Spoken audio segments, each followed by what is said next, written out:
What's up there mga ka-eduk? This is CJ Kasentay, and last time napag-aralan natin ang facilitating of learning and metacognition. Today, we will talk about the psychological principles of learning. Mus!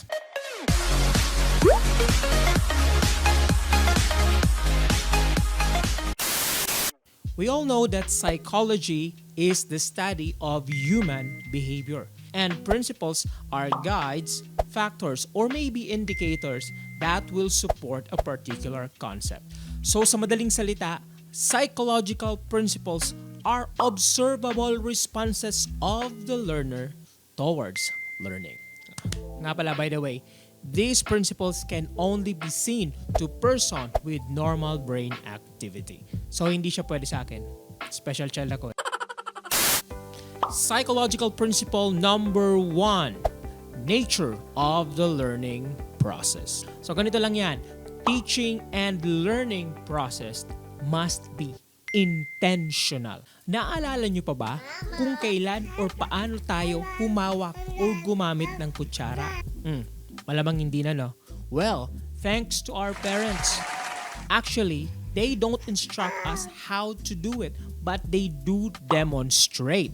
Subconsciously, no, sa ayaw mo't sa hindi, you will acquire the skill of eating. Why? Remember, food is part of the basic needs. So whether you like it or not, kakain ka. By the way, acquiring and learning are different things. Acquiring means whether you like it or not, you'll have it. While learning, take it or leave it. So paano tayo natutong magsulat? Every one of us started in scribbling. And scribbling uses gross motor skills. Kaya, huwag magagalit kung ang mga kapatid ninyong toddlers or preschoolers ay gumuguhit sa inyong dingding.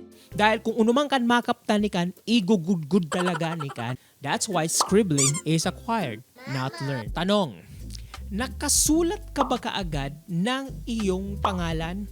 Well, the answer is, syempre hindi. Diba, bad trip tayo palagi noon. Bakit? Almost 100 times tayong pinapasulat ng lahat ng letters ng alphabet. Isama mo na pati yung numbers, no? Pagkatapos noon, saka lang tayo natutong magsulat ng ating pangalan. Diba? Pinaulit-ulit pa nga yung pangalan para ma-master natin, no? It needs constant guided practice. Salamat sa ating mga guro at sa ating mga magulang. No, dahil kundi dahil sa kanila, di tayo natutong magsulat. Kaya sa darating na World Teachers Days October 5, magpasalamat ka naman. Dahil kung hindi dahil sa kanila, malamang mangmang ka. Let's proceed to principle number 2, which is goals of the learning process. Now guys, in order to achieve the goals of learning, learners should know it, must do it, and learners finally should realize it. So ano mapapansin nyo guys? Take a look. In this learning design, learning occurs backwards. That's why curricularists named it understanding by design or backwards design. It's the same like inquiry approach wherein learners or students should keep asking questions until they fully understand the lesson. Remember, according to Albert Einstein, it doesn't matter how smart you are. What matters is you keep asking questions. For example, Sir, bakit po nauubos na ang mga pananim sa ating kapaligiran? next question. Paano po natin mapipigilan ang pagkaubos ng mga tanim sa ating kapaligiran? Okay, very good questions. Okay. So gusto nyo bang malaman kung ano ang mga sagot? Hulikan ha? Hulikan. Sabihan nyo kan mga burang ninyo, sabihan nyo kan mga kuskus ninyo, na puro pundo na kang pagpara-online selling na ka, puro pundo na kang pagpara-buro-barter na kan, naubos na kan mga plinsyan, kung uno na sa kang kagabot ninyo, no? Magsala sa talikundan, magsala sa ampangan, makakita sa nang dawa, no? Basta kulay green, dawa rekot, gabot, basta sa mga preparations ninyo. Kasi, ano kan? Spider plant po. Spider plant. Vincent kan? Kwan po, Binamina. Binamina. Gawno kan? 150 po.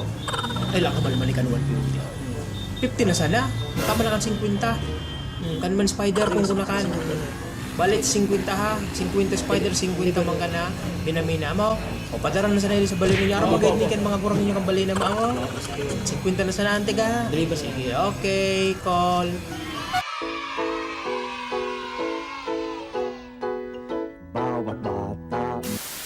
Last week, I went to Tigbawa Highlands in Ligao City. Okay, so the first thing I do is I ask questions to the people who went to that place. Okay, ano ba yung mga tinanong ko? Maganda ba yung lugar? Gaano ba yan kalayo? Kaya ba yan ng kotse or motor or even bike? Gaano katagal from Ligao proper? Hindi ba delikado yung daan? So ito yung mga tinanong ko. No? So if these questions are answered, mas tumaas yung level of excitement ko para ma-reach ko yung destination. Also, one thing that urge us to do the task is the drive of learning. I want to know. Okay? I want to feel the same level of satisfaction what others experience in that particular place. So pag nakapunta ka na doon, that's the only time you fully understand what it means to travel.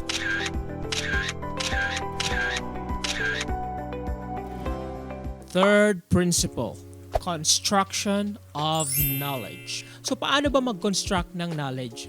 Let's watch this.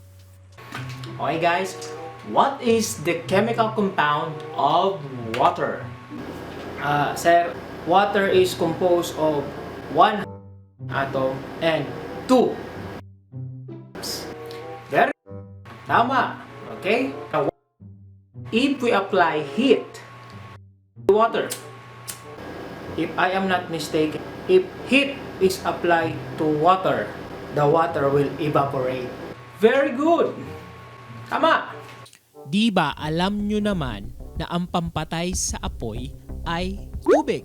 Pero bakit noong pumasok yung apoy sa niluluto mo, mas lumakas ang apoy nang lagyan mo ito ng tubig? Di ba nagulat ka? Akala mo papatay ng tubig ang apoy. Alam naman ninyo, when applied by heat, magse-separate sila. Ang tendency, sisingaw. Okay? So, pero alam din ninyo that oxygen is a flammable gas. Kaya mas lumakas ang apoy.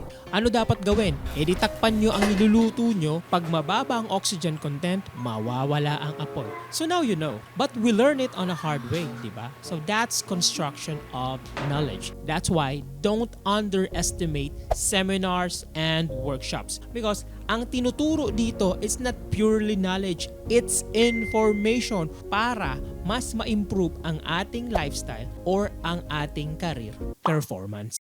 Okay, so right now, let's proceed to a higher way of thinking, and that is strategic thinking. Example, Mary bought one burger worth 35 pesos and Mary gave the cashier 50 pesos. Then the cashier asked, give additional 5 pesos. How much is Mary's change? So let's do it. 50 plus 5 is 55. Then 55 minus 20 is 35. So Mary's change is 20 pesos. Very good. Nako guys, alam ko palagi itong nangyayari sa inyo. Check this out. Kaya pamasahe. Gano'n pamasahe ko yan? 25. 25. Ikaw pa rin, ha? Kaya pahingin ng 5. 5. Ano sir? Here.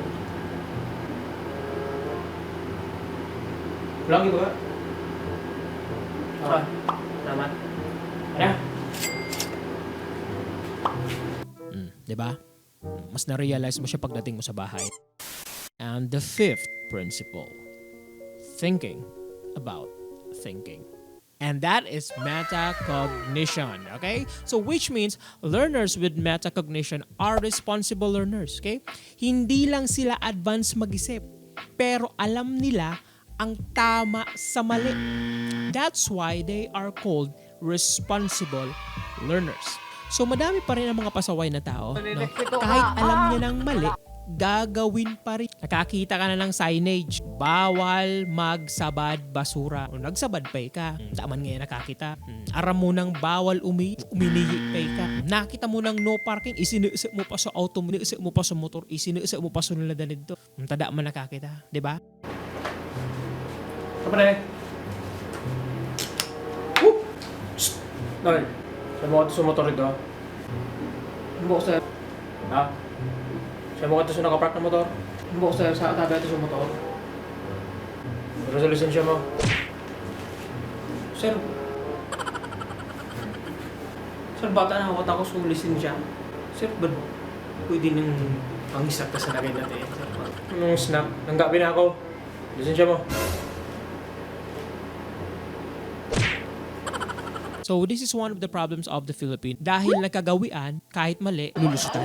Pang-anim na principle, the context of learning. Ibig sabihin, learning can be natural or nurtured. Well, you know guys, as a musician, I know, bata pa lang ako, I already have the potential in music. That is natural. That's inborn. That's why talents are inborn. Now, I do produce. Is that inborn? Is that talent? No. Production is a skill. Kung hindi dahil sa mga teachers ko, instructors, friends na nagbigay sa akin ng tips regarding production, kung hindi rin ako nag-aral, kung hindi rin ako nag-seminar, hindi rin ako nag-practice about production, hindi ako makakapag-produce. So, for example, this vlog, para makapag-produce ka, kinakailangan mong mag-seminar. So, nag-seminar din ako kung paano mag-produce ng isang short vlog or short films. Although you have the talents, you have the potential, you have the eagerness to create something. But if you don't have instructors, you don't have guidance, then it is hard to earn success the way you envision it. So that's it mga ka-eduk. So let's have a little review. So the first three principles are nature of learning, goals of learning, and the construction of knowledge. They are the cognitive principles. And the three remaining principles, the fourth up to the sixth principles, they are part of the metacognitive principles. So yun guys, before we end this episode, isang paalala. Di pa kapagot, bad pa yung mumarot. Di Adit, bad mapak.